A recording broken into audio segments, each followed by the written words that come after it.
నాగేశ్వర్ గారు నమస్కారం. KTR comment sir ఇది. రేవంత్ రెడ్డి ఒకవేళ ముఖ్యమంత్రి అభ్యర్థి అయి ఉన్నట్టయితే 30 సీట్లు కూడా వచ్చేవి కాదు అని చెప్పేసి. నిజంగా రేవంత్ రెడ్డి ముఖ్యమంత్రి అభ్యర్థి అయితే అంత వ్యతిరేకత ఉంటుందా రేవంత్ రెడ్డి మీద? అంటే ఇప్పుడు అది పొలిటికల్ స్టేట్మెంట్, దానికి ఏంటి ప్రాతిపదిక? సర్వే చేశారా కేటీఆర్? ఇది ఏదో ఒక బేసిస్ ఉండాలి కదా, మనకు రాజకీయ ప్రకటనలకు బేసిస్ ఉండాలి. అట్లీస్ట్ విశ్లేషకులుగా మనం అంగీకరించాలని బేసిస్ ఉండాలి. నాయకులుగా వాళ్ళ ప్రత్యర్థులపైన వ్యాఖ్యలు చేస్తుంటారు, సహజం. They have a right to do it, I'm not worried about it. కానీ ఎక్కడైనా 30 సీట్లే వస్తాయి రేవంత్ రెడ్డి సీఎం. మరి ఎవరిని సీఎంగా ప్రకటిస్తే ఎక్కువ వచ్చేవి? అది కూడా కేటీఆర్ చెప్పాలి. పోనీ పలానా ఆయనను కాంగ్రెస్లో సీఎంగా ప్రకటిస్తే 70 వచ్చేవి. రేవంత్ను సీఎంగా ప్రకటిస్తే 30 సీట్లు మాత్రం వచ్చేవి. ఎంత నిజమో తెలియదు, కానీ కేసీఆర్ సీఎం అని చెప్పినా కూడా 39 వచ్చాయి. అది మాత్రం నిజమే కదా. సో కేసీఆర్ సీఎం అని పదే చెప్పారు కూడా మీకు ఎలక్షన్ క్యాంపెయిన్లో. అయినా 39. రేపు ఇంకోరు అంటారు. ఇప్పుడు ఇమీడియట్గా మీ జూనియర్ రేపు రేవంత్ రెడ్డి అంటాడు కేటీఆర్నే సీఎం చేసి ఉంటే 10 కూడా వచ్చేవి కావని. ఇదివరకే అన్నట్టు కూడా గుర్తు నాకు. సో ఇలాంటి స్టేట్మెంట్ల వల్ల ఉపయోగం ఉండవు. రేవంత్ రెడ్డి వ్యక్తిగతంగా టార్గెట్ చేయడం వల్ల రేవంత్ రెడ్డికి లాభం అవుతుంది, కాంగ్రెస్కి లాభం అవుతుంది. బీఆర్ఎస్ నేతలకు అర్థం కావడం లేదు. రేవంత్ రెడ్డికి నిజంగానే బలం లేకపోతే ఎందుకంత టార్గెట్ చేయాలి? ఇప్పుడు ఆయనకు 30 ఆయన ముఖ్యమంత్రిగా ప్రకటిస్తే 30 సీట్లే వచ్చే పరిస్థితి లేకపోతే ఆయన గురించి పట్టించుకోవాల్సిన అవసరమే లేదు కదా. సో అందువల్ల ఆయనకు ఇప్పుడు 65 మంది ఎమ్మెల్యేలు ఎన్నుకున్న సీఎం ఆయన విధానాలను ప్రశ్నించవచ్చు. రేవంత్ రెడ్డి అనుసరించేటువంటి విధానాల్లో లోపాలను ఖచ్చితంగా తీయవచ్చు, హామీలు అమలు కాకపోతే తీయవచ్చు. అయిపోయిన ఎన్నికలు దీనికి ఆయన సీఎంగా ప్రకటిస్తే ఏమయ్యేది తెలియదు. బట్ అందరికీ తెలుసు రేవంత్ రెడ్డి ఎమర్జ్ అయ్యాడని. ఆ మాటకైతే రేవంత్ రెడ్డి ఎమర్జ్ కావడం కూడా కాంగ్రెస్ పార్టీకి ఉపయోగపడ్డది. ఎన్నికలకు ముందు కూడా మీకు బేసిస్ ఇప్పుడు కేటీఆర్కి మరి ఏ బేసిస్ నాకు తెలియదు, కానీ లోక్నీతి CSDS వారు ఒక సర్వే జరిపారు, పోస్ట్ పోల్ స్టడీ. అది ఎన్నికల తర్వాత జరిపారు. మీరు అది హిందూ పత్రికలో కూడా ఉంటుంది. Lokniti CSDS post poll survey on Telangana in hindu.com అని కొట్టండి వస్తుంది. అందులో నాకు గుర్తున్నంత వరకు ఇప్పుడు మీరు ఎప్పుడైనా చేయొచ్చు, ఎక్సైజ్ గూగుల్లో కొడితే వస్తుంది. అందులో నా కేసీఆర్తో పోటీ పడి రేవంత్ రెడ్డికి కూడా సీఎం అభ్యర్థిగా జనం అంగీకరించారు. సో అరౌండ్ 30% అబోవ్ కేసీఆర్ అంటే 22% వరకు కూడా రేవంత్ రెడ్డి అన్నారు. సో అందువల్ల కాంగ్రెస్ పార్టీలో మరే నాయకుడి కన్నా కూడా రేవంత్ ఎమర్జ్ అయ్యాడు కనుకనే కాంగ్రెస్ హైకమాండ్ ఆయన సీఎం చేసింది. అందుకే కాంగ్రెస్ సీనియర్లకు కూడా అంగీకరించారు కదా. ఇప్పుడు కోమటిరెడ్డి వెంకటరెడ్డిని రాజకీయ నాయకులు ఎలా ఉంటారంటే, నిన్నటిదాకా అంతకుముందు రేవంత్ రెడ్డిని 50 కోట్లు ఇచ్చి PCC తెచ్చుకున్నాడు, TTDP చేస్తున్నారు మా కాంగ్రెస్ పార్టీ అన్న కోమటిరెడ్డి వెంకటరెడ్డి మా రేవంత్ రెడ్డి కాలి గోటికి కూడా కేసీఆర్ సరిపోడు అని స్టేట్మెంట్లు ఇస్తున్నారు. సో అందువల్ల రాజకీయాల్లో ఎలా మారుతాయి అనడానికి ఇది ఒక క్లాసిక్ ఎగ్జాంపుల్. అందువల్ల అల్టిమేట్గా ప్రభుత్వాలు అనుసరించే విధానాలు, ముఖ్యమంత్రుల విధానాల మీద మాట్లాడాలి తప్ప రేవంత్ రెడ్డిని సీఎం ప్రకటించి ఉన్నా ఉండకపోయినా ఇప్పుడు దాంతో వచ్చే ప్రయోజనం అయితే ఏమీ లేదు. కాంగ్రెస్ పార్టీలో రేవంత్ రెడ్డి సీఎం ప్రకటించి ఏమయ్యేది ఎవరికి తెలియదు. అది బ్రిటిష్ వాళ్ళు ఇండియాకి రాకపోతే ఏమయ్యేది, అంటే 200 ఏళ్ళు బ్రిటిష్ వాళ్ళు పాలించకపోతే ఏమయ్యేది, ఏమో డచ్ వాళ్ళు వచ్చేవాళ్ళు, పోర్చుగీస్ వచ్చేటోడు, ఫ్రెంచ్ వాళ్ళు వచ్చేటోడు, ఎవరు రాకపోయేటోడు, ఎవరు చెప్పగలుగుతారు దానికి ఏమో ఆన్సర్ ఉండదు కదా. సో సీఎంగా ప్రకటించుంటే ఇంకెక్కువ సీట్లు వచ్చేదేమో. సో రెఫరెండం లాగా మారి అసలు లేదు అన్ని పార్టీ సీనియర్లంతా కొట్లాడుకొని పరస్పరం నాశనం చేసుకునే వాళ్ళు. So there no answer for that question కదా, ఎందుకంటే there no basis for that question. కానీ బేసిస్ ఉన్నది నేను చెప్పిన CSDS లోక్నీతి పోస్ట్ పోల్ స్టడీలో క్లియర్గా కాంగ్రెస్ పార్టీ నుంచి రేవంత్ రెడ్డినే ముఖ్యమంత్రిగా ప్రజలు ప్రిఫర్ చేశారు. అందుకే ఎమ్మెల్యేలు ప్రిఫర్ చేశారు. కూడా హైకమాండ్ ప్రిఫర్ చేసింది, బట్టి కాలేదు. లేదా కాంగ్రెస్ లాంటి పార్టీలు ఏమీలు ఉన్న పార్టీ అది. కాంగ్రెస్ పార్టీ చరిత్ర మనం చూడండి, పెద్ద ముఖ్యమంత్రులనే 100 జల్ల నీళ్ళాయించిన రాజకీయ పార్టీ అది. అలాంటి పార్టీలో రేవంత్ రెడ్డి ఎలా ఎమర్జ్ కాగలిగాడు? సో అందువల్ల ఈ రకంగా మన పర్సనల్ టార్గెట్ ఎన్నికలకు ముందు కూడా ఆయన RSS బ్యాక్గ్రౌండ్ అని అలా పర్సనల్ టార్గెట్ చేశారు. అది ఆయనకు లాభమైంది, కాంగ్రెస్ లాభమైంది. ఇప్పుడు కూడా మళ్ళీ మీరు రేవంత్ రెడ్డి టార్గెట్ చేయండి, చూడండి మీరు రేవంత్ రెడ్డి లాభమైతే కాంగ్రెస్ లాభమవుతుంది. దానికన్నా మీరు ప్రజలను దృష్టిలో పెట్టుకొని ప్రజలకు రేవంత్ రెడ్డి చేసింది ఏంటి, చేయింది ఏంటి, చేస్తే సపోర్ట్ చేయలేదో వదిలేయండి, అది ప్రతిపక్షంగా చేసింది సపోర్ట్ చేయలేరు కనుక. కానీ చేయందని ప్రశ్నించండి. ఎందుకంటే రోజులు గడుస్తున్న కొద్దీ మనకు అవకాశం అది. రేవంత్ రెడ్డి ప్రభుత్వ విధానాలు, ప్రభుత్వ తప్పొప్పులు, వీటిపైన ప్రతిపక్షం కేంద్రీకరిస్తూ ఉపయోగపడుతుంది. కానీ గతంలోకి వెళ్ళి మాట్లాడుతూ ఉపయోగం లేదు. భవిష్యత్తు వర్తమానంలో ఉండాలి మనం ఎప్పుడైనా. గతంలో ఉంటే ఏమవుతుంది, కేసీఆర్ను ముఖ్యమంత్రిగా ప్రకటిస్తే, కేటీఆర్ను ముఖ్యమంత్రిగా ప్రకటిస్తే, కేటీఆర్ను ముఖ్యమంత్రి చేసుంటే బీఆర్ఎస్కి ఇన్ని సీట్లు కూడా రాకపోవు. ఇలా ఎవరు పడతాళ్ళు ఏది పడుతుందో వ్యాఖ్యలు చేస్తూనే ఉంటారు, ఉపయోగమే ఉండదు కదా. Right sir. Bharatiya Janata party అభ్యర్థుల్ని ప్రకటించింది సార్. సికింద్రాబాద్ నుంచి జి కిషన్ రెడ్డి, కరీంనగర్ నుంచి బండి సంజయ్, నిజామాబాద్ నుంచి ధర్మపురి అరవింద్. మిగిలిన స్థానాలకి ఇంకో 10 స్థానాలకి మరో 3 రోజుల్లో ప్రకటించే అవకాశం కూడా ఉంది. ఒకవైపు భారతీయ జనతా పార్టీ బీఆర్ఎస్ పొత్తు కుదురుతుందేమో అనే ఊహాగానాల మధ్య మరి భారతీయ జనతా పార్టీ అభ్యర్థుల్ని ప్రకటించిందంటే పొత్తు లేనట్టేనా? భారతీయ జనతా పార్టీ ఎటువంటి సంకేతాలు ఇచ్చినట్టు? అంటే ఇప్పుడు ప్రకటించిన అభ్యర్థులను చూస్తుంటే బీఆర్ఎస్తో పొత్తుకు స్కోప్ కనబడతలేదు. ఎందుకంటే నేను మొదట్లో కూడా చెప్పాను. సో ఈ పొత్తు పైన బీఆర్ఎస్లో ఉన్న ఆసక్తి బీజేపీలో లేదు. బీఆర్ఎస్లోమో ఆ డెస్పరేషన్ కనబడింది. ఎందుకంటే వారికి ఈ పొత్తు వల్ల అదనంగా వచ్చే నష్టం ఏమీ లేదు. ఎందుకంటే ఆల్రెడీ మైనారిటీ ఓటు బీఆర్ఎస్ నుంచి కాంగ్రెస్కు అసెంబ్లీ ఎన్నికల్లో కొంత షిఫ్ట్ అయింది. లోక్సభ ఎన్నికలు ఇంకా ఎక్కువ షిఫ్ట్ అయినా ఆశ్చర్యపడాల్సిందేం లేదు. ఇకపోతే బీఆర్ఎస్కు బీజేపీ కలిస్తే యాంటీ కేసీఆర్ ఓటు బీజేపీకి రాదేమో అన్న అనుమానం బీజేపీకి ఉంది. కానీ బీఆర్ఎస్కి అనుమానం లేదు. ఏమన్నా ఉంటే ప్రో మోడీ ఓటు తనకు కూడా కలిసి వస్తుంది అని. అందువల్ల బీఆర్ఎస్ నేతలు ఎక్కువ ఆసక్తి చూపడం మాట నిజం. నాకున్న సమాచారం వరకు బీఆర్ఎస్ నేతలు ప్రయత్నించే మాట కూడా నిజం. కానీ బీజేపీలో తీవ్రమైన వ్యతిరేకత రాష్ట్ర స్థాయిలో ఉంది. జాతీయ నాయకత్వం కూడా ఒక నిర్ణయం తీసుకోవటానికి రాష్ట్రంలో ఉన్నటువంటి బలమైన పార్టీ అంతర్గత అభిప్రాయం కీలకం. అసలు బండి సంజయ్ లాంటి వాళ్ళు బహుశా నేను పోటీ చేయను అనే పరిస్థితి. బీఆర్ఎస్తో పొత్తు పెట్టుకుంటే బండి సంజయ్ లాంటి వాళ్ళు కరీంనగర్ నుంచి పోటీ చేసేవారే కాదేమో.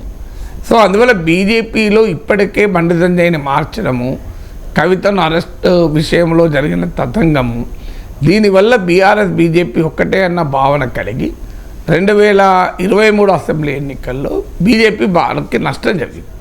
బీఆర్ఎస్ వ్యతిరేక ఓటు కాంగ్రెస్ వెనకాల ఎక్కువ ర్యాలీ అయింది. ఆ పశ్చాత్తాపం కూడా బీజేపీలో ఉంది, మనం పొరపాటు వ్యూహాన్ని అనుసరించామని. సో అందువల్ల కేసీఆర్ ఇటీవల జగ్గారెడ్డి స్టేట్మెంట్ కూడా చూశాం. కేసీఆర్కి లాభం చేయడం కొరకే బండి సంజయ్ని మార్చారని. అది జగ్గారెడ్డి అనడం కాదు, అది మీరు ఎవరేజ్ పాపులర్ బీజేపీ కార్యకర్తలు అడిగినా అదే అనుమానం వ్యక్తం చేస్తాడు. So that is the popular perception in the party and out side. So అందువల్ల ఇప్పుడు లోక్సభ ఎన్నికల్లో కేసీఆర్ పట్ల ఆ వ్యతిరేకత ఇంకా పోలేదు. ఎందుకంటే కొత్తగా కాంగ్రెస్ ప్రభుత్వం వచ్చి పెద్ద బ్లండర్ చేసింది ఏమీ లేదు. అందువల్ల ఇప్పటికిప్పుడు కాంగ్రెస్ ప్రభుత్వం పైన తీవ్ర వ్యతిరేకత వచ్చి ఈ ప్రభుత్వానికి వ్యతిరేకంగా ఎవరైనా కలవండి, అది బీజేపీ బీఆర్ఎస్ కలిసినా మంచిదే అన్న రాజకీయ వాతావరణం లేదు. ఎప్పుడు కూడా పొత్తులకి ఏంటంటే ఒక రాజకీయ వాతావరణం ఉంటేనే ఆ పొత్తు క్లిక్ అవుతుంది. అంటే ద మూడ్ ఆఫ్ ద పీపుల్కు అనుగుణంగా పొత్తులు ఉండాలి. 2004లో టీఆర్ఎస్ వామపక్షాలతో కాంగ్రెస్ పెట్టుకుంది పొత్తు, సక్సెస్ అయింది. కాంగ్రెస్ అధికారంలోకి వచ్చింది, టీఆర్ఎస్కు వామపక్షాలకు కూడా మెరుగైన సీట్లు వచ్చాయి. 2009లో చంద్రబాబు నాయుడు సేమ్ స్ట్రాటజీ చేశాడు. అంటే 2004లో టీఆర్ఎస్ వామపక్షాలతో పెట్టుకొని కాంగ్రెస్ గెలిచింది కనుక తాను కూడా టీఆర్ఎస్ వామపక్షాలతో పెట్టుకుంటే అధికారంలోకి వస్తారని టీఆర్ఎస్ వామపక్షాలతో పెట్టుకున్నారు. కానీ రాలే, జనం ప్రజలు తీర్పు అనుకూల తీర్పు చెప్పలే. మరి ఏంటి, కాంగ్రెస్ పార్టీ టీఆర్ఎస్ వామపక్షాలతో పెట్టుకుంటే గెలిచింది 2004లో. 2009లో కాంగ్రెస్ లాగానే టీడీపీ టీఆర్ఎస్ వామపక్షాలతో పెట్టుకుంటే ఓడిపోయింది. కారణం ఏంటి అంటే ఏ పొత్తుకైనా ప్రజల మూడుకు అనుగుణంగా ఉండాలి. ప్రజల మూడుకు అనుగుణంగా లేని పొత్తులు వికటిస్తాయి. అది పొలిటికల్ కెమిస్ట్రీ పనిచేయదు. సో అందువల్ల బీఆర్ఎస్ బీజేపీ పొత్తు ఇప్పుడు ప్రజల మూడుకు అనుగుణమైన పొత్తు కాదు, ప్రజల మూడుకు విరుద్ధమైన పొత్తు అని బీజేపీలో బలమైన అభిప్రాయం ఉంది. అది నిజం కూడా. ఇప్పుడు కాంగ్రెస్ పార్టీ ఘోరాలు నేరాలు చేసి అసలు ఈ కాంగ్రెస్ పార్టీని తెలంగాణలో ఎట్లయినా ఓడించాలి, ఎవరినైనా కలిసినా మంచిదే అనే ప్రజల మూడు వచ్చింది అనుకోండి, అప్పుడు బీజేపీ బీఆర్ఎస్ కలిస్తే ఆహ్వానిస్తారు. ఇప్పుడున్న వాతావరణంలో ఆహ్వానించే పరిస్థితి లేదు. ఎందుకంటే 2023 నాటి పొలిటికల్ మూడ్లో ఈ 2.5 నెలల్లో పెద్దగా మారింది ఏమీ లేదు. అందువల్ల కాంగ్రెస్ పార్టీ ప్రభుత్వం పైన ప్రజల్లో ఆ రకమైన కోపం ఏమీ లేదు ఇప్పుడు. సో ఇలాంటి సమయంలో పొత్తు పెట్టుకుంటే నష్టము అని బీజేపీలో బలమైన అభిప్రాయం కూడా ఉంది. లేదు అదే కాదు, ఈ లోక్సభ ఎన్నికల్లో తమకు బీఆర్ఎస్తో సంబంధం లేకున్నా తమకు మెరుగైన ఫలితాలు వస్తాయన్న నమ్మకం కూడా బీజేపీలో ఉంది. ఎందుకంటే మోడీ ప్రభావం వల్ల, హిందుత్వ ప్రభావం వల్ల ఇది జాతీయ ఎన్నికలు. జాతీయ ఎన్నికల్లో బీజేపీ వర్సెస్ కాంగ్రెస్ ఉంటుంది తప్ప బీఆర్ఎస్కి ఎక్కడ స్థానం ఉండదు అనే విశ్వాసం కూడా ఉంది. ఎందుకంటే 2018లో 1 సీటు గెలుచుకున్న బీజేపీ 2019 లోక్సభలో 4 సీట్లు గెలుచుకుంది. ఈవెన్ కాంగ్రెస్ కూడా 3 సీట్లు గెలుచుకుంది. అందువల్ల 2019 లోక్సభ ఎన్నికల్లోనే అంటే 2018లో 88 సీట్లు బీఆర్ఎస్ గెలుచుకున్న నేపథ్యంలో జరిగిన పార్లమెంట్ ఎన్నికల్లోనే 7 సీట్లలో బీజేపీ కాంగ్రెస్ గెలిచాయి. 9 సీట్లు మాత్రమే బీఆర్ఎస్కి వచ్చాయి. ఇప్పుడు 2023లో బీఆర్ఎస్ బలం 39కి పడిపోయి అసెంబ్లీలో, ఇప్పుడు లోక్సభ ఎన్నికలకు పోతే బీజేపీ ఓటింగ్ ఆల్రెడీ 7% నుంచి 14% పెరిగిన వాతావరణం, 1 సీట్ నుంచి 8 సీట్లకు పెరిగిన వాతావరణం. ఈ లెక్కలు తీసుకుంటే బీజేపీ డెఫినెట్గా మెరుగైన పర్ఫార్మెన్స్ ఉంటుంది. అది మోడీ ప్రభావము, హిందుత్వ ప్రభావం, జాతీయ ఎన్నికలు, బీఆర్ఎస్తో పని లేకున్నా కూడా మెరుగైన ఫలితాలు వస్తాయి. అలాంటప్పుడు బీఆర్ఎస్ని ఎందుకు లాభం చేయాలి? రేపు 2024 లోక్సభ ఎన్నికల తర్వాత బీఆర్ఎస్ కనుక ఇంకా చితికిల పడితే 2 సీట్లకో 1 సీటుకో పరిమితం అయితే అప్పుడు ఆ ప్లేస్ను అంటే బీఆర్ఎస్ ఇప్పుడు ఉన్న అపోజిషన్ స్పేస్ను బీజేపీ ఎంటర్ కావాలన్నది బీజేపీ వ్యూహం. సో ఈ వ్యూహానికి ఎక్కువ మంది బీజేపీ అనుకూలంగా ఉన్నారు. బహుశా ఇవాళ అభ్యర్థులు ప్రకటించిన దాన్ని బట్టి చూస్తే బీఆర్ఎస్తో పొత్తుకు అనుకూలంగా ఉన్న వాయిస్ కన్నా పొత్తు వద్దన్న వాయిసే బలంగా జాతీయ నాయకత్వాన్ని వెళ్ళుంటుంది. పొత్తు కావాలనుకున్న వారేమో అరిథమెటిక్ సజెస్ట్ చేస్తున్నారు. బీఆర్ఎస్కు 37% ఓటింగ్ ఉంది, 14% బీజేపీకి ఉంది, 2 కలిపితే 51% ఓటింగ్ ఉంది. రెండింటికి కూడా ఇప్పుడు హైదరాబాద్ మహానగరం, ఉత్తర తెలంగాణ ఉంది. సో ఇక్కడ మొత్తం స్వీప్ చేయొచ్చు ఒకవేళ బీఆర్ఎస్ బీజేపీ కలిస్తే అని. సో అందువల్ల ఆ వాదన చేసేవారు కూడా ఉన్నారు. బీఆర్ఎస్తో పొత్తు ఇప్పుడు ఎన్నికలు మోడీని ప్రైమ్ మినిస్టర్ చేయడం కొరకు కదా, కేసీఆర్ ముఖ్యమంత్రి కాదా అనే అంశంపై కాదు కదా. అలాంటప్పుడు కేసీఆర్ అనుకూల వ్యతిరేక అంశాల ఆధారంగా ఓటింగ్ ఉండదు, మోడీ అనుకూల వ్యతిరేక అంశాల ఆధారంగా ఓటింగ్ ఉంటుంది. అందువల్ల బీఆర్ఎస్తో పొత్తు పెట్టుకుంటే జరిగే లాభమే ఎక్కువ నష్టం కన్నా అనే ఆర్గ్యుమెంట్ కూడా ఉంది. ఈ ఆర్గ్యుమెంట్ ఉంది, వ్యతిరేక ఆర్గ్యుమెంట్ కూడా ఉంది. బహుశా జాతీయ నాయకత్వం ఈ లోక్సభ ఎన్నికల వరకు విడిగా పోవడం వల్లనే లాభం అనే అంచనాకు వచ్చి ఉండాలి. అందుకే వారు సొంతగా అభ్యర్థులు ప్రకటిస్తారు. అలాంటి ఇంకో మాట కూడా ఉంది, పరోక్షంగా సహకరించడం, పరోక్షంగా అవగాహన ఉంటుందా అని. పార్లమెంట్ ఎన్నికల్లో అంత సులభం కాదు. ఎందుకంటే 7 అసెంబ్లీ సెగ్మెంట్లలో ఉన్నటువంటి ఏరియా అది. సో అక్కడ వ్యక్తులుగా ఒక అవగాహన ఉండొచ్చు. అంటే వారు ఇప్పుడు ఏదైనా ఎంపీ అభ్యర్థి రంగంలో ఉన్న వ్యక్తి పోటీ చేస్తున్నా ప్రచారం చేయక స్లో డౌన్ చేశారనుకోండి, ప్రత్యర్థికి లాభం అవుతుంది. కానీ రాజకీయ పార్టీగా చేయడం కష్టమవుతుంది. ఎందుకంటే రేపు బీఆర్ఎస్కి ఎన్ని ఓట్లు వచ్చాయి అనేది కూడా క్రైటీరియా, ఎన్ని గెలవడం ఓడడమే కాదు.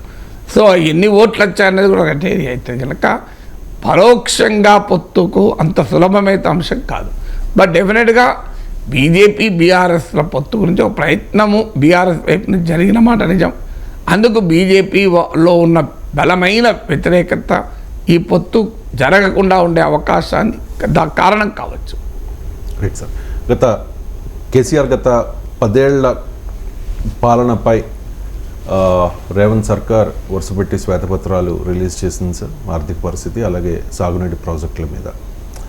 సో ఈ మోదీ 10 ఏళ్ల పాలనలో తెలంగాణకు ఏం జరిగింది, ఆంధ్రప్రదేశ్కు ఏం న్యాయం జరిగింది అనే దాని మీద కూడా మరి శ్వేతపత్రాలు అవసరమా అంటే ప్రధాన పార్టీలు అడగాలి.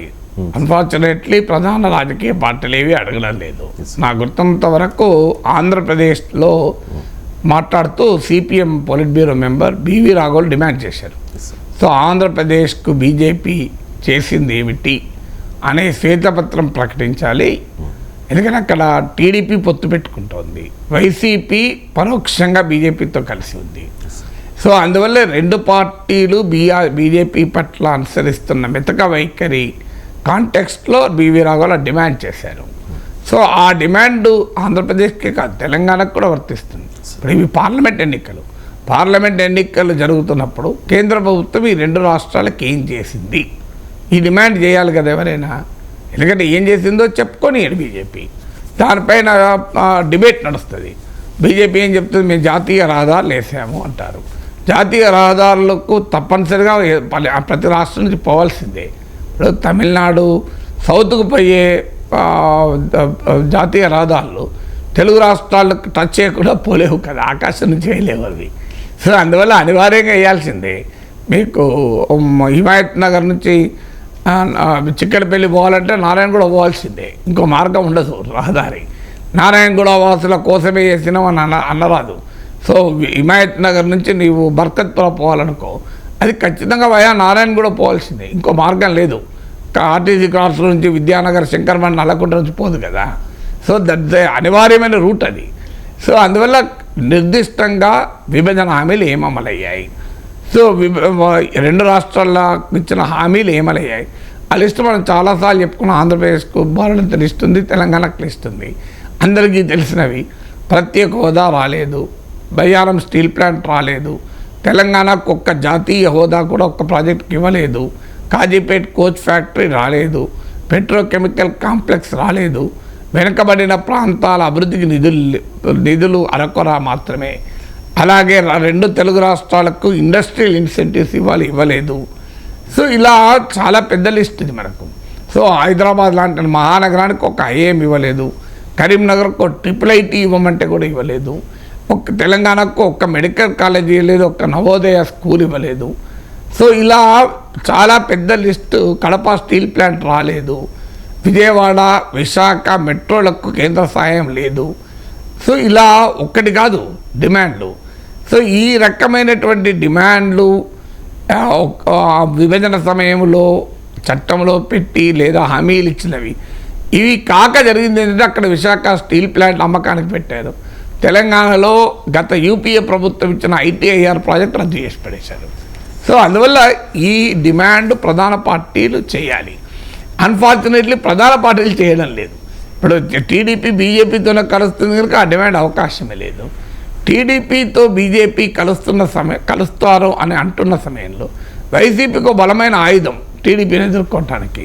కానీ వైసీపీ కూడా ఈ మాట అడగలేదు. అడగకపోగా వాళ్ళ బడ్జెట్ ప్రసంగంలో కేంద్ర సహకారంతో విభజన హామీలు అన్నీ పరిష్కారం అవుతున్నాయి, ఇంకా పరిష్కారం అవుతాయని కేంద్ర ప్రభుత్వాన్ని పొగుడుతూ వైసీపీ తన బడ్జెట్ ప్రసంగంలో పేర్కొన్నారు. తన ప్రత్యర్థి అయిన టీడీపీతో కలిసి తనను ఓడించడానికి వస్తున్న బీజేపీని వైసీపీ మెచ్చుకుంటోంది. విచిత్రం ఏంటంటే ఇదేం రాజకీయం అర్థం కాదు ఇది. సో ఇక తెలంగాణలో కూడా బీఆర్ఎస్ అడగాలి, కాంగ్రెస్ అడగాలి. సో బీఆర్ఎస్ కాంగ్రెస్ ఇప్పుడు వాళ్ళ మీద వాళ్ళు పడడానికి ఎక్కువ సమయం పడుతున్నాయి. ఈవెన్ ఇప్పటికీ కూడా రేవంత్ రెడ్డి ప్రభుత్వం కానీ రేవంత్ రెడ్డి నాయకత్వంలో కాంగ్రెస్ పార్టీ కానీ ఇంకా కేసీఆర్ పైన బీఆర్ఎస్ పైన విమర్శించిన స్థాయిలో మోడీ పైన బీజేపీ పైన రావడం లేదు. సో ఇంకా మరి అది వాళ్ళకి మరి ఏ వ్యూహమా అర్థం కాదు. కానీ ఇంతవరకు యాంటీ కేసీఆర్ యాంటీ బీఆర్ఎస్ అంటే అసెంబ్లీ ఎన్నికల్లో ఉన్న పొలిటికల్ డిస్కోర్సే కంటిన్యూ అవుతుంది తెలంగాణ కాంగ్రెస్లో. Anti BJP anti Modi political discourse ఇంకా బలంగా ముందుకు రావడం లేదు.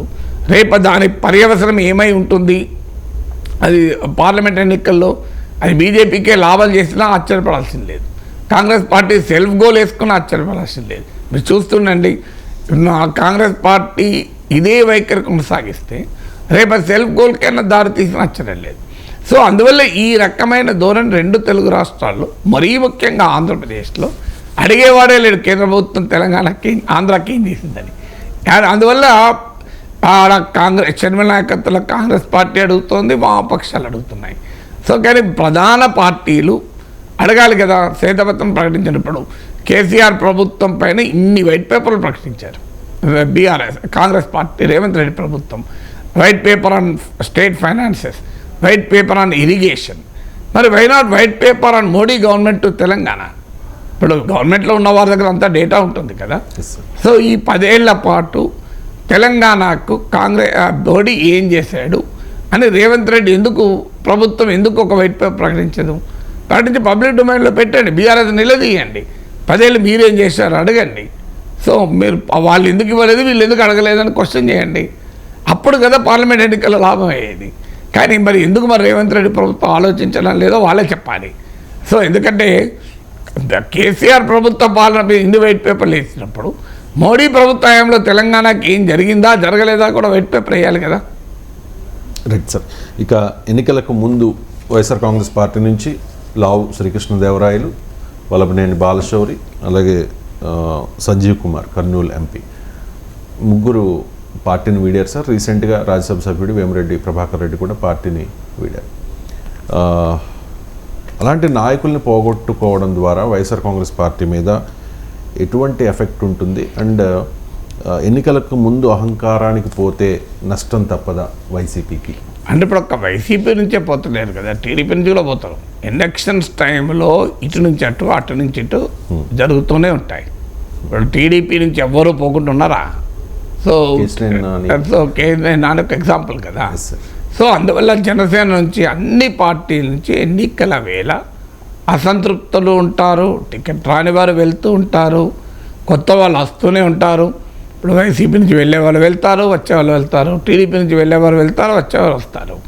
సో మీరు ఆ రోజు కర్నూలు ఎంపీ వెళ్ళినప్పుడు చూడు రెడ్లను తీసుకుంటున్నారు, బీసీలను వదిలేస్తున్నారు అని చెప్పి ఆంధ్రజ్యోతిలో ఫ్రంట్ పేజ్లో ప్రత్యేక కథనం వచ్చింది. అది కర్నూలు రిజర్వ్ కాదు, బీసీలకు రిజర్వ్ లేదు కదండి. ఎస్సీ ఎస్టీలకే రిజర్వ్ ఉంటుంది, పార్లమెంట్ బీసీలకు లేదు. మీకు కేశినేని నాని వెళ్ళినప్పుడు మళ్ళీ ఆన్సర్ లేదు దానికి. అగ్రకులాల ఎంపీలు కూడా మరి ఇటు వస్తున్నారు కదా. సో అలా ఇక్కడ కాస్త సంబంధం లేదు. ఎన్నికల సమయంలో టికెట్లు వచ్చిన వారు రానివారు అనే 2 కులాలు ఉంటాయి. వచ్చిన వారు పార్టీలో ఉంటారు, రానివారు వెళ్తారు. అందులో కులాలతో సంబంధం లేదు. ఇప్పుడు నేను చాలాసార్లు చెప్పాను, జగన్మోహన్ రెడ్డి నుంచి రెడ్లు కూడా వెళ్తున్నారు అన్నదానికి ఇది ఒక ఉదాహరణ కదా. బీసీలు ఎస్సీలే వెళ్తున్నారు అని చెప్పి వ్యతిరేక మీడియాలో పెద్ద పంకాలుగా పతాక శీర్షికలు రాశారు. మరి వేమిరెడ్డి ప్రభాకర్ రెడ్డి ఎస్సీ రెడ్డి నాయకుడు కాదా? అంతకుముందు కోటంరెడ్డి శ్రీధర్ రెడ్డి, ఆనం రామనారాయణ రెడ్డి, మేకపాటి చంద్రశేఖర్ రెడ్డి, సో కాపు రామచంద్రారెడ్డి, వీళ్ళంతా రెడ్లే కదా. వేమిరెడ్డి ప్రభాకర్ చాలా పెద్ద రెడ్డి కదా, ఆయన ఎస్సీ కాదు ఎస్టీ కాదు కదా. సో వైసీపీ వ్యతిరేక మీడియాలో వచ్చిన కథనం ఏంటి? జగన్ ఎస్సీ ఎస్టీ నేతలందరినీ పంపించేస్తున్నాడని. మరి ఇంతమంది రెడ్లు కూడా పోయారు కదా, టీడీపీ నుంచి కమ్మ కూడా పోయాడు కదా. సో ఇలా అందుకే ఎన్నికల సమయంలో రాజకీయ నాయకులకు 2 కులాలు ఉంటాయి. సీట్లు వచ్చిన కులం ఒకటి, సీట్లు రాని కులం ఒకటి. అయితే వేమిరెడ్డి ప్రభాకర్ రెడ్డికి వచ్చేవరకు ఏంటంటే అది ఒక ఆసక్తికరమైన అంశం. ఆయన ఆల్రెడీ రాజ్యసభ సభ్యుడు, చాలా ఆర్థిక బలం ఉన్న నాయకుడు, అన్ని పార్టీల నాతో సత్సంబంధాలు ఉండే నాయకుడు. నాకు తెలిసినంత వరకు, నాకు ప్రత్యేకంగా పర్సనల్ పరిచయం లేదు, కానీ నాకు తెలిసినంత మేరకు వివాదరహితుడు, పెద్దగా రాజకీయ వివాదాలకు వెళ్ళే వ్యక్తి కాదు. సౌమ్యుడు. వాళ్ళ నెల్లూరు జిల్లా అంతటా కూడా మంచినీటి పథకాలు పెట్టి స్వయాన ఆయనే దాన్ని మేనేజ్ చేస్తున్న వ్యక్తులు. చాలా చోట్ల పథకాలు ఇచ్చేస్తారు, లోకల్ వాళ్ళు చూసుకుంటారు.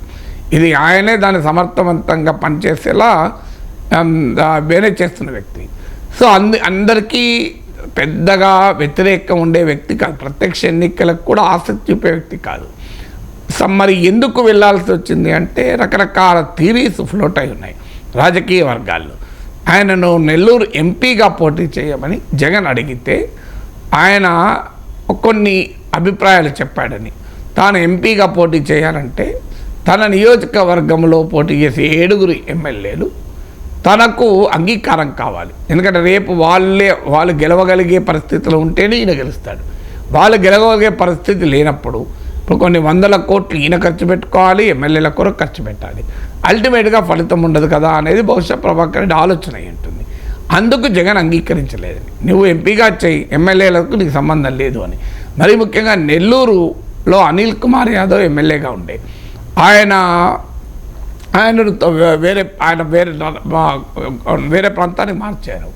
అక్కడ అనిల్ కుమార్ యాదవ్ మనిషికి ఎమ్మెల్యేగా టికెట్ ఇచ్చారు. బహుశా అది వేమిరెడ్డి ప్రభాకర్ రెడ్డికి అనిల్ కుమార్ యాదవ్కు పెద్ద గొప్ప సంబంధాలు లేవు. సో అందువల్ల అది కూడా ఆయనకు రుచించలేదని అంటాడు. కొవ్వూరు నుంచి తన సతీమణికి ఇవ్వాలి అని అడిగాడని, అందుకు అక్కడ సిట్టింగ్ వైసీపీ ఎమ్మెల్యే ఉన్నాడు కనుక అకామిడేట్ చేయలేదని, ఇలా రకరకాల కారణాలు ఉన్నాయి. సో బట్ కారణం ఏదైనా రాజ్యసభ సీటే ఆయన కంటిన్యూ చేస్తున్నా బహుశా ఆయన పార్టీ నుంచి వెళ్ళిపోయేవారు కాదేమో. ఇప్పుడు ఆయన తెలుగుదేశంలోకి రావడం టీడీపీకి డెఫినెట్గా లాభం. ఆల్రెడీ కోటంరెడ్డి శ్రీధర్ రెడ్డి, ఆనం రామనారాయణ రెడ్డి వచ్చారు. ఇంట్రెస్టింగ్ ఏంటంటే ఆయన వైసీపీ నుంచి ఎంపీగా పోటీ చేయమని జగన్ అడిగాడు. తెలుగుదేశంలో ఉన్న ఎమ్మెల్యే అభ్యర్థులతో ఆయన మంచి సంబంధాలే ఉన్నాయి. నెల్లూరు రూరల్ నుంచి కోటంరెడ్డి శ్రీధర్ రెడ్డి కానీ, ఆనం రామనారాయణ రెడ్డి కానీ, ఇప్పుడు ఆయన ఆత్మకూరు నుంచా వెంకటగిరి నుంచా ఎక్కడి నుంచి వస్తారో చూడాలి. అలాగే నెల్లూరు నుంచి నారాయణ కానీ, వీళ్ళందరితో కూడా ఆయనకేం పెద్ద వ్యతిరేకత లేదు టీడీపీలో ఉన్న అభ్యర్థులతో. అందువల్ల ఈ కారణాల రీత్యా వేమిరెడ్డి ప్రభాకర్ రెడ్డి వైసీపీకి దూరం అయ్యాడు. కానీ అది ఖచ్చితంగా నష్టం. ఇప్పుడు దానికి మనకు తెలంగాణలో క్లాసిక్ కంపారిజన్ కనబడుతుంది. పొంగులేటి సుధాకర్ రెడ్డి, పొంగులేటి శ్రీనివాస్ రెడ్డి. పొంగులేటి శ్రీనివాస్ రెడ్డి కూడా వేమిరెడ్డి ప్రభాకర్ రెడ్డి లాగానే చాలా ఆర్థిక బలమున్న నాయకుడు, అనేక సాధనా సంపత్తులున్న అంగబలం అర్ధబలం ఉన్న నాయకుడు. సో ఆయనను కేసీఆర్ అకామిడేట్ చేయలే. అవకాశం ఉంటే రాజ్యసభకో లేకుంటే ఎమ్మెల్సీగానో ఏదో రూపంలో ఆయనను అకామిడేట్ చేయాల్సి ఉండే. కానీ ఆయన ఏ రకంగానూ అకామిడేట్ చేయలేదు. చివరికి ఆయన దూరం అయ్యాడు. దూరమై ఖమ్మం జిల్లాలో ఆల్రెడీ కాంగ్రెస్కు బలం ఉన్న జిల్లా, బలమైన నాయకులు ఉన్న జిల్లా. సో ఆల్రెడీ అక్కడ బట్టి విక్రమార్క లాంటి నేతలు ఉన్నారు, తుమ్మల నాయకులు చేరాడు, పొంగులేటి కూడా చేరాడు. ఏం జరిగిందో చూశాం కదా. ఖమ్మం జిల్లాలో ఒక్క భద్రాచలం మినహా బీఆర్ఎస్ ఒక్క సీటు గెలుచుకోలేదు. కేసీఆర్ ఓడిపోయాడు, పొంగులేటి శ్రీనివాసరెడ్డి మంత్రి అయ్యాడు. సో అందువల్ల బలమైన నాయకుల్ని కోల్పోతే ఖచ్చితంగా పార్టీలకు నష్టమే. అందులో ఆధునిక ఎన్నికలు అనేది మనకు తెలుసు, రకరకాల వనరులు సాధనా సంపత్తితో ముడిపడి ఉన్న ఎన్నికలు. అలాంటి టైంలో ప్రజల్లో కూడా మంచి పేరుండి తనకంటూ కొంత ఇమేజ్ ఉండి వివాదరహితుడిగా ఇమేజ్ ఉండి అలాంటి వ్యక్తి అన్ని రకాల ఆర్థిక వనరులున్న వ్యక్తిని అవకాశం ఉండి అకామిడేట్ చేసుకోవడానికి అవకాశం ఉండి కూడా వదులుకోవడం అనేది ఖచ్చితంగా జగన్కి నష్టమే. Right sir. ఇక 2కు 2 అన్నారు పవన్ కళ్యాణ్. మీరు అరకు మండపేట ప్రకటిస్తే మేము రాజానగరం రాజోలు ప్రకటిస్తామన్నారు. సీన్ కట్ చేస్తే 118 అభ్యర్థుల్లో 94 టీడీపీ, 24 జనసేన. సో దీని మీద అసంతృప్తి వ్యక్తమవుతోంది సార్. జనసేన వాళ్ళు చాలామంది ఆస్పిరెంట్స్ ఉన్నారు కాబట్టి ఆల్రెడీ హామీ ఇచ్చిన వాళ్ళు కూడా ఆయన అభ్యర్థి లిస్టులో పెట్టలేదు అని చెప్పేసి.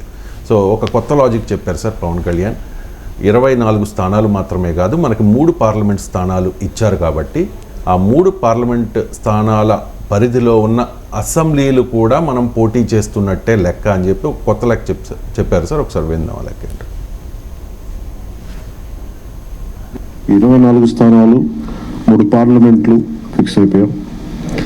అలాగే 24 స్థానాలు కనిపిస్తున్నాయి కానీ జనసేనకి మనం చూడాల్సింది 3 పార్లమెంట్లో ఇంకొక అదనంగా ఇంకొక 18 నుంచి 20 దాకా స్థానాలు అధికంగా యాడ్ అవుతాయి. సో దాదాపు ఒకలా చూస్తే జనసేన అందరూ అనుకున్నట్టుగా ఒక 40 స్థానాల్లో పోటీ చేస్తున్నట్టు లెక్క 3 పార్లమెంట్తో కలుపుకొని. 24 స్థానాలు 3 పార్లమెంట్లు ఫిక్స్ అయిపోయాయి. లెక్క సినిమా డైలాగ్ ఉంది, నా లెక్కకు తిక్కుంటుంది అని.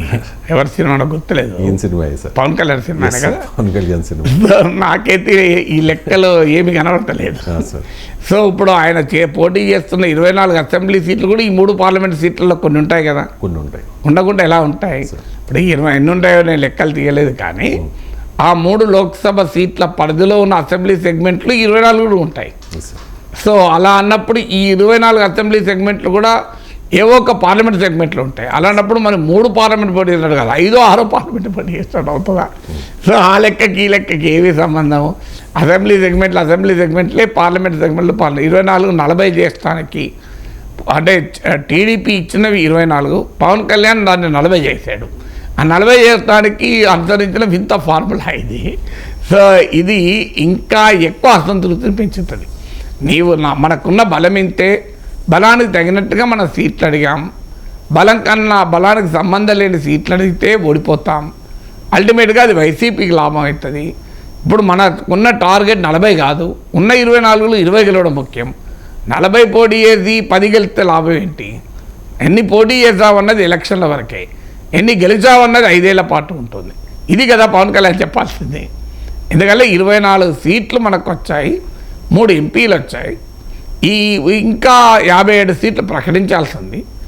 ఈ సీట్లలో మనం కనుక గెలవగలిగితే, ఇందులో కనీసం ఒక 80% గెలుచుకున్నా మనకు 20 సీట్లు ఎమ్మెల్యే, ఒక 2 ఎంపీ సీట్లు గెలుచుకున్నా 2019తో పోలిస్తే మన గ్రాఫ్ ఎంత పెరిగినట్లు. 2019లో ఒక్క ఎమ్మెల్యే సీటు, ఎంపీ లేదు. 2024లో ఒక 20 ఎమ్మెల్యే సీట్లు, 2 ఎంపీలు గెలిస్తే అది జనసేనకు మామూలు బలం కాదు కదా. ఒక 5 ఏళ్లలోనే ఇంత మార్పు కదా.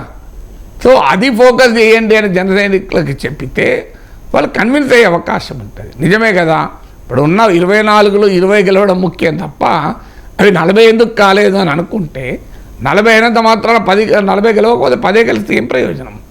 అందువల్ల సీట్లు ఎన్ని పోటీ చేసామన్నది కాదు, ఎన్ని గెలిచామన్నది ముఖ్యం.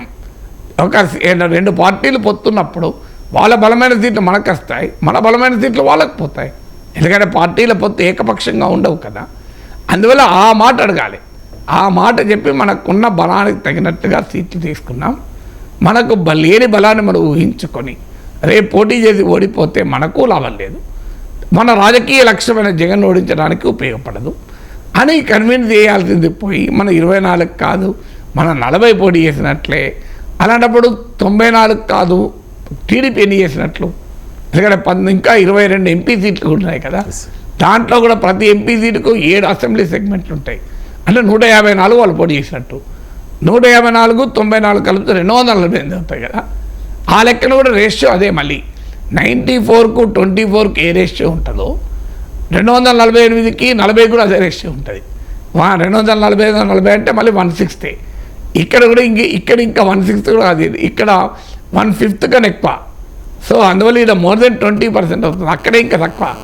సో ఆ లెక్క తీసుకున్నా కూడా ఈ లెక్క మ్యాథమెటికల్గా కరెక్ట్ కాదు, కెమిస్ట్రీగా కరెక్ట్ కాదు, అసలు పొలిటికల్గా కూడా కరెక్ట్ కాదు, ఎలక్టోరల్ స్ట్రాటజీ రీత్యా కూడా తప్పే. Right sir. జనసేన పార్టీ నాయకుడు కాకపోయినా, పవన్ తన సూచనల్ని లెక్క చేయకపోయినా పదే పవన్ కళ్యాణ్కి లెటర్లు రాసే హరిరామ జోగయ్య ఆయన కూడా రియాక్ట్ అయ్యారు సార్. చాలా ప్రశ్నలు సంధించారు ఆయన. జనసేనకు 24 సీట్లకు మించి గెలిచే సత్తా లేదా, ఒకరు ఇవ్వడం మరొకరు దేహి అనడం ఏంటి, జనసేన పరిస్థితి ఇంత హీనంగా ఉందా, ఈ పంపకం కూడా రాష్ట్ర ప్రయోజనాల కోసమే అని పవన్ చెప్పగలరా అని చెప్పి. అంటే చంద్రబాబు ప్రయోజనాల కోసం చేస్తున్నారు కానీ రాష్ట్ర ప్రయోజనాల కోసమో, జనసేన పార్టీ ప్రయోజనాల కోసమో, లేకపోతే తాను ముఖ్యమంత్రి అవడం కోసమో చేయడం లేదు అనేది జోగయ్య గారి మాట. హరిరామ జోగయ్య లేక పవన్ కళ్యాణ్ ప్రయోజనాల కొరకేనా? అది మొదలు తేలితే ఇవన్నీ తెలుస్తాయి. సో అది పవన్ కళ్యాణ్ ప్రయోజనాల కొరకే నేను అనుకోను. అది క్లియర్గా జగన్మోహన్ రెడ్డి ప్రయోజనాల కొరకు రాస్తున్న లేఖల్లాగా కనబడుతున్నాయి. హరిరామ జోగయ్య ఉద్దేశపూర్వకంగా జగన్కు ఉపయోగపడాలని రాస్తున్నాడని నేనేం ఆరోపించడం లేదు.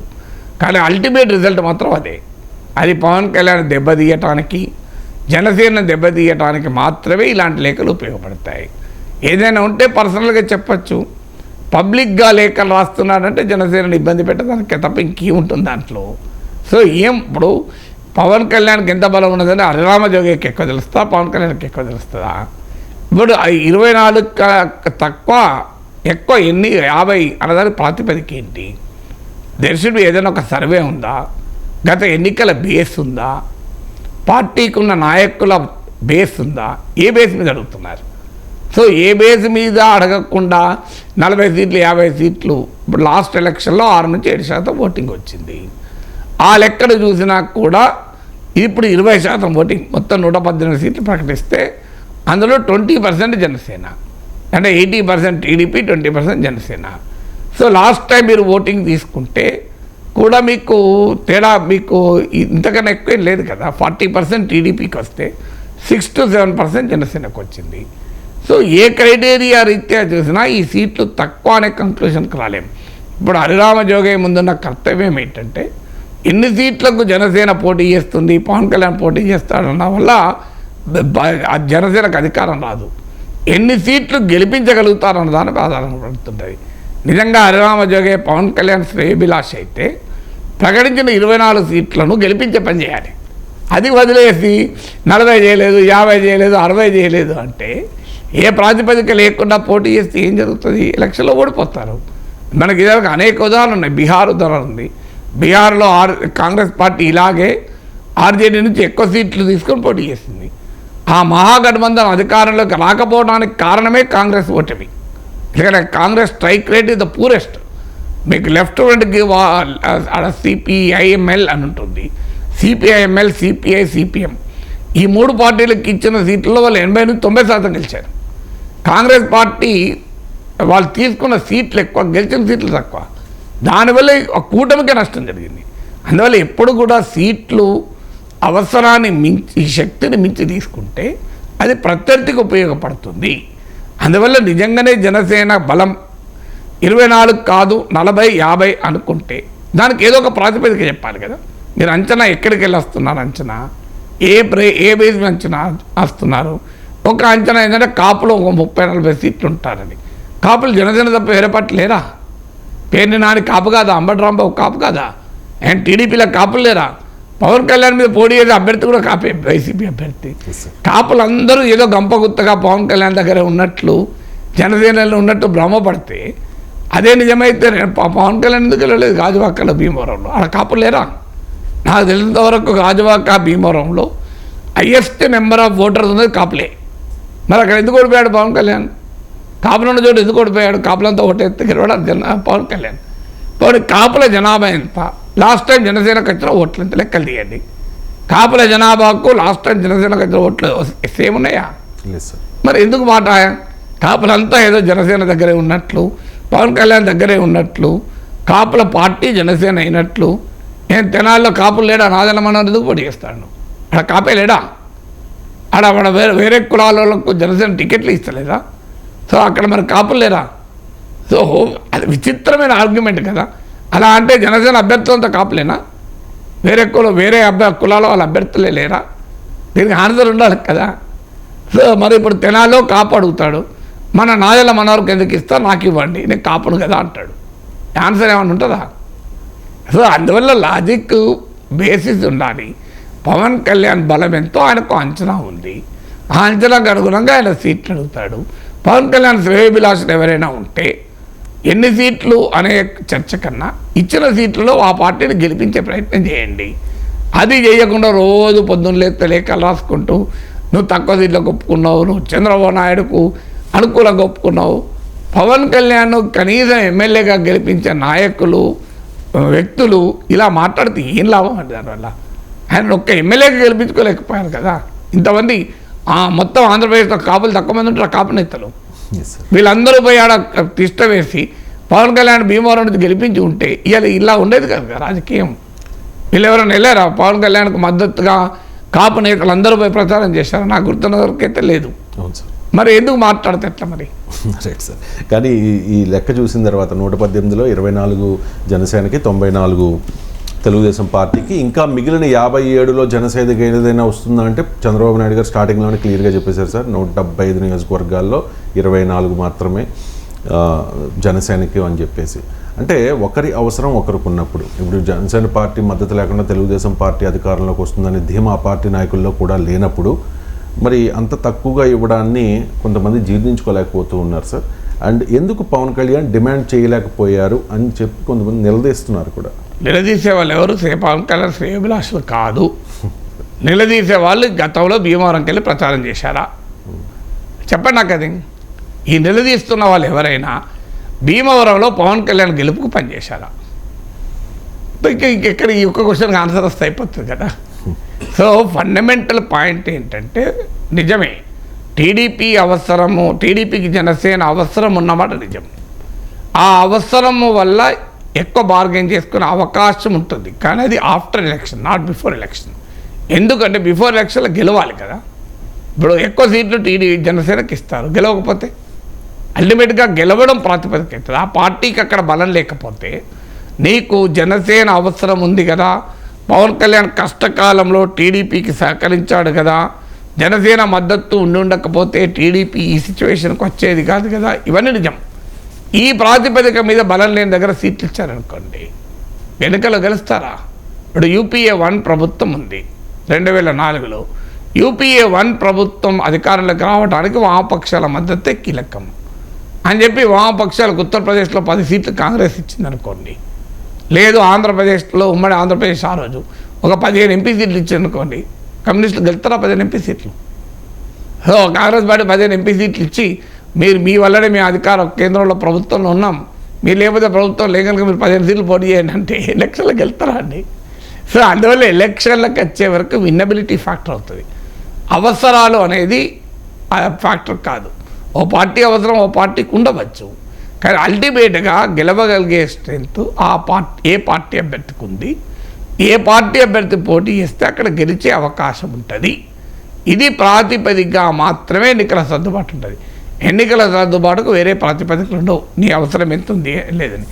ఎలక్షన్ల తర్వాత ఉదాహరణకు 70 సీట్లు టీడీపీకి వచ్చి 20 సీట్లు పవన్ కళ్యాణ్కి వచ్చాయనుకోండి, అప్పుడు కావాలంటే పవన్ కళ్యాణ్ నాకు ముఖ్యమంత్రి పదవి ఇస్తామని అడగచ్చు, కుమారస్వామి లాగానో నితీష్ కుమార్ లాగానో ముఖ్యమంత్రి పదవి పొందవచ్చు.